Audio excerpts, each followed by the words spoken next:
How's it going, guys? I'm having a pretty good day. I got some good sleep, and I'm about to go. You ever ate Mexican for breakfast? Because I'm about to eat some Mexican for breakfast.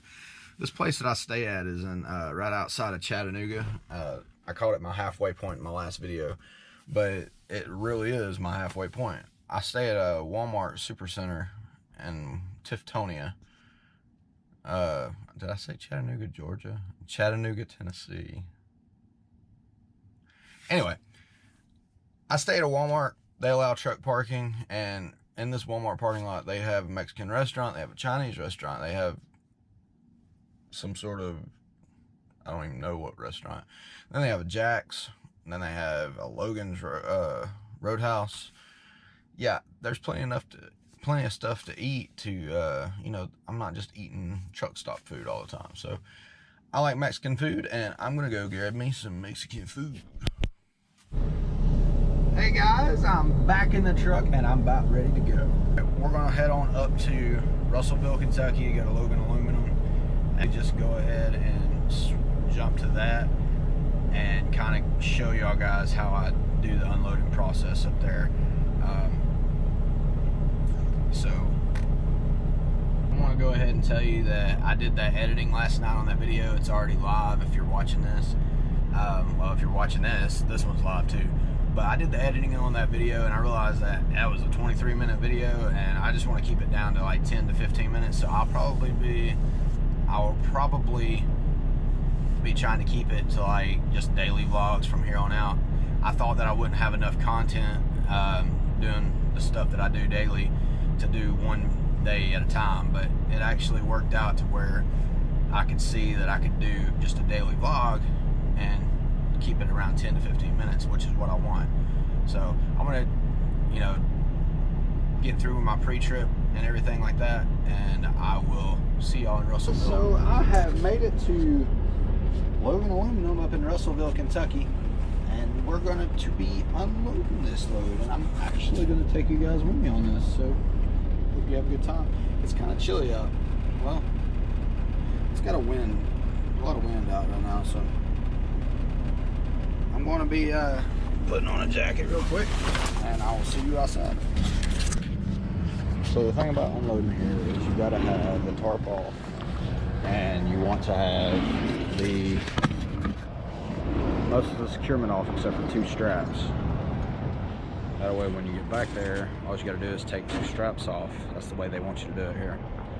So I'm going to go ahead and do that now, and I will go over like what it looks like afterwards. So guys, I got all the chains and stuff off of it. I just have 2 straps on there holding it down. That way I can move around the yard. That's what they require. But I got the tarp rolled up. Another TFC driver helped me out with that. I helped him for his. You know, it's kind of just a nice thing to do, especially if you're both rolling it at the same time. I want to show you the ingot up close. That right there is what I haul. If you can see, let's see, 54,570 pounds. So that ingot is just a solid piece of aluminum, and that ingot takes and makes its way from Novellis in Greensboro on the back of my trailer all the way up here to Russellville, Kentucky, where that ingot gets melted down and it gets turned into what we call a aluminum coil. And the reason I want to tell you guys this on this episode is because I'm actually picking up 2 aluminum coils that used to be an ingot. Now I don't know the process of how it gets done inside the factory and whatnot. All I do is pick up and deliver, but I do know that that's kind of about what happens. And then from up here in Logan Aluminum in Russellville, Kentucky, these 2 aluminum coils that I'm picking up, I'm going to be taking down to Rome, Georgia, and that place will then take and make those aluminum coils into cans for people like Pepsi and Budweiser and all that kind of stuff. And what scrap that they get is all crushed up into little cubes stacked on pallets, put on another truck, and sent back to Greensboro, Georgia to melt down into these aluminum ingots, which then gets shipped back up to here, and the whole process just repeats itself. And I just think that's a pretty cool little fact that I wanted to give you guys. And I don't take the pallets of scrap back to Greensboro. I think I've met one of our drivers that do. I think you got to have like a covered wagon for something like that. I'll tell you guys a little story that happened to me today. So a while back, as you guys know, this is a motorcycle channel mainly. Right now it's been a lot about me driving a truck, but as you guys know, I ride an MT-07. Well, I'm also into cars. I love cars. Been in the cars all my life, but I have a 2014 Focus ST, and I like having a nice set of tires on that car because that car's fun to go around back roads and stuff like that. It just grips really good for a front wheel drive little turbo car. It's fun to drive in the back roads. So of course I want to have some good tires for that ride. So a good bang for your buck, in my opinion, is the Firestone Firehawk Indy 500s. They're cheap and they perform really well for that car. I know some of you guys may say, well, what about the Michelin Pilot Cup 2s and this and that? Well, I'm not, I don't have that kind of money. Of course, those tires are awesome tires, but these are good tires for the money. And so I bought a set last year, cost me about $550, and I had them put on, and well, like a month ago, one of our tires started leaking air, and I found out it had like 3 nails in it. So I just took and ordered a new tire, TireRack.com, shipped it overnight pretty much the same day, or overnight. Shipped it overnight and got it there the next day. My wife took it up to Discount Tire to have them mount it, balance it, and all that good stuff. So the guy asked my wife, which tire are we changing? And she told him the passenger rear. Well, he changes the driver rear anyways. I don't know what he was thinking. So he takes one of my Firestones that is perfectly fine and tosses it. And the passenger rear has still got 3 nails in it, leaking air. It's holding air, but not good. So we think that he actually changed the right tire. We go on about our day, and a month later, air starts leaking out so bad it gets down to like 35 pounds, and then it gets down to 30, and so it starts triggering the lot. And so she took and got a flat tire this morning, and she had to change the tire, and she found out the tire that she changed still had 3 nails in it. So she called up Discount Tire and talked to the manager, and the manager re-looked at everything on his end and said, yeah, I see what happened. I'm very sorry. Bring it up here. We'll give you a new tire. So I got to thinking, what type of tire is he going to give us? And it started bugging me. So she went up there, and when she went up there, I was like, you know what? I'm going to call her and see what type of tire they're going to put on there. And I'm OCD about my tires. I want all my tires to match. So she went up there, and that tire that they were going to put on there was a Michelin. Now, I don't know what Michelin they were going to put on there. I don't even care if it was a Pilot Cup 2, $500 tire, whatever they wanted to put on there. I didn't want it. I wanted the Firehawk Indy 500 to match the rest of my set. So I called them up and I told them the whole story, and they don't make a big deal about it.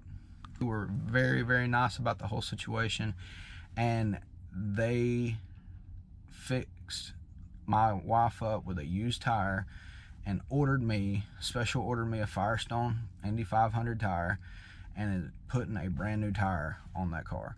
And I just want to kind of tell everybody how cool that was of them for doing that. Of course, honestly, they needed to do that, but they didn't fuss about it. They didn't do nothing like that. So wait on them to call me back for delivery, and I'm going to probably have to take and pick up as well. I'm picking up 2 coils, like I said, and going to Rome, Georgia. All right, guys, so we get my belt buckle on. I'm leaving Logan Aluminum, and I am headed to Rome. I've got checked out, ready to go. So I thought I might record just a little bit on my start out right here, kind of show you guys how I drive and stuff, just in case you guys might want to look into being a truck driver. I don't know why you would want to be a truck driver, but I thought I would at least show you a little bit. I've been a truck driver for about 5 years, and my dad was a truck driver before me, and my grandfather before that, which that was on my mom's side. So truck driving kind of just runs in our family. Not saying that I'm good or anything, because I've got a lot to learn. So I drive a 579P with an 8-speed transmission. I call it a 9-speed, but it's really an 8-speed. Take that jake brake off. I was going to kind of go through with you guys, show you how I shift gears. A lot of guys, they shift gears with manual transmission, or they shift gears floating the gears. Now, you might have heard that before, you might not. A truck's transmission is a lot different than a car's. You have to match the revs at the right. That guy was not supposed to come that way. You have to match the speed of the truck with the transmission for it to properly go into gear. Otherwise, you're going to grind all day long. All right, got the good green light. So I'm not using the clutch, and I shifted in. Not using the clutch, shifted in. Not using the clutch, shifted in. Raise the splitter, shifted in. It gets so easy to do that as you learn. Like that is the way to shift a truck's transmission, in my opinion. That's the way I was taught, and it's just so much more easier to do it that way. I do not grind. Every now and then I'll grind a gear if I just forget what gear I was in to begin with. I've got a bad habit of playing with the splitter while going down the road. I guess it's anxiety problems, but if I'm sitting here playing with the splitter and I'm in 8th, and I don't realize that I've flipped the splitter down, and I try to downshift as I've got the splitter down. Well, I'm not actually going to 7th. It's now trying to go into 3rd. So that would be a no-go. That would grind all day long. You are not getting that into gear. I don't have a good mount for this camera, so I would probably go ahead and jump to where I come to Rome, Georgia. So I will see you at Rome. So I'm here at the Pilot in Wildwood, Georgia, and it looks like I need to get some fuel and DEF. So I'm here to get some fuel and DEF, and then I'm probably gonna grab me something to eat too while I'm here and hit the road again. We'll be at Rome, Georgia next time you see me. So I'm gonna do a little time-lapse video for you right now.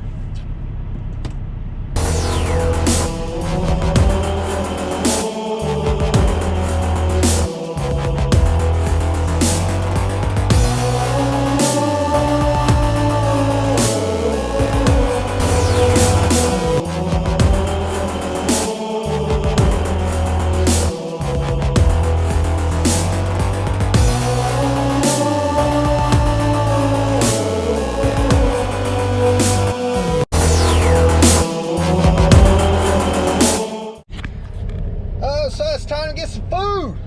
I'm hungry. I'm gonna get me some Subway, I tell you what. So we're gonna go on here. Now we're gonna go on here to go get some fuel. We got some fuel for the truck. We're gonna get some fuel for the belly now. So I'll be back. Got my Subway, and I am ready to hit the road, guys, and I'm tired. I don't know why I'm so tired right now, but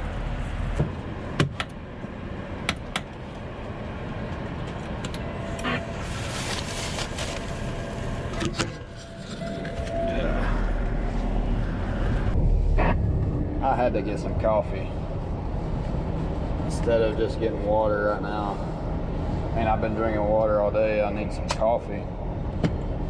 So, I'll see you guys at Rome. I made it to Rome, Georgia, and I have a splitting headache, and I'm just gonna probably call it a night. I want to get some good shots tomorrow of the coil and everything so you guys can see it in the daylight to see what this is actually looks like. But I'm going to explain it to you. It looks like rolled up aluminum. So it's almost like an aluminum toilet paper roll. I know that sounds funny, but anyway, it's you got different ways of hauling this stuff, and right now we're hauling what we call a stand-up coil. You can haul what they call a suicide coil, which it means the coil is actually laying on its side where like it's rolling, and that suicide coil, the reason they call it a suicide coil is because if it breaks loose, it's laying in a way that it could roll into the truck itself, which we don't want that. There's also a shotgun coil, and what that is pretty much take what I just said with the suicide coil and turn it sideways to where if it broke loose, it would roll off the side of the trailer. The reason they call it a shotgun coil is because it's like a shotgun barrel, pretty much aiming straight at the truck. So yeah, there's different ways that you can get coils. You got the stand-up coil, I got the suicide, and the shotgun. You also have these little palletized coils. I can't remember what you would actually, I ain't hauled those in forever. There's different ways to secure this stuff. You always want to make sure you use the proper amount of securement. DOT securement is not enough on most of it. TMC has taught us the right way of doing it, but I will make sure that I try to get some video footage of for you guys to see these coils and how big they are and what they actually look like. So anyway, I will see you guys on the next video. Thanks for watching and have a good night.